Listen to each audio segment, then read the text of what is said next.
आ जाओ।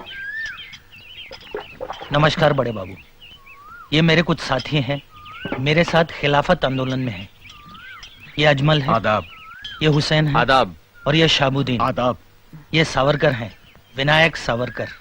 वही सावरकर जिन्होंने जहाज के ऊपर से समुद्र में छलांग लगाई थी? हाँ हाँ। 11 बरस काला पानी में रहने के बाद अब ये यहाँ आए हैं। 11 बरस? हाँ। जनाब, आपको कितने वर्षों की कैद हुई है?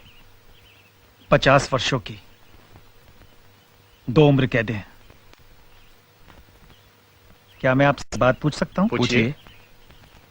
आप वंदे मातरम और भारत माता की जय के नारे क्यों नहीं लगा? हम इस तहरीक में इसलिए शामिल हुए हैं कि अंग्रेज तुर्की पर अपना कब्जा ना जमाए। उन्होंने तुर्की को युद्ध में जीता है, मगर वहां के बादशाह को हम अपना खलीफा मानते हैं।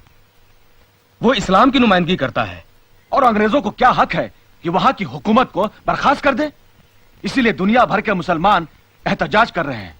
गांधी जी तो मुसलमान नहीं, वो फिर भी तुम्हारी मदद कर रहे हैं। तभी तो हम उनके शुक्रगुजार हैं।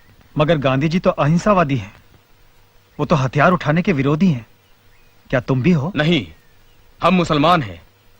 अगर वक्त आया तो हम हथियार भी उठाएंगे। अगर तुम गांधी जी की शिक्षा ही नहीं मानते तो उनके साथ क्यों हो?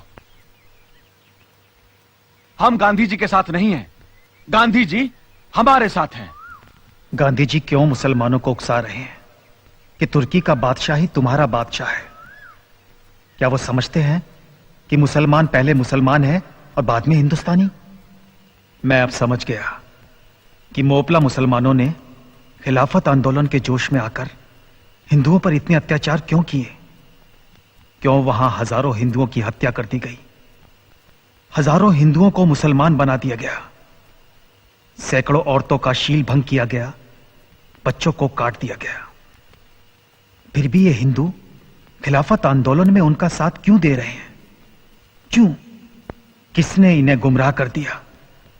मैं इन्हें बताऊंगा कि वो क्यों गुमराह हो गए हैं। वो भूल गए हैं कि वो हिंदू हैं। उन्हें इस बात का ज्ञान नहीं कि हिंदुत्व क्या है। क्या है हिंदुत्व? हिंदू हमारा नाम है और हिंदुस्तान हमारी मातृभूमि है। सभी हिंदू एक हैं। हमारा राष्ट्र एक है। एक राष्ट्र, एक जाति और एक संस्कृति के आधार पर ही हम हिंदुओं की एकता आधारित है।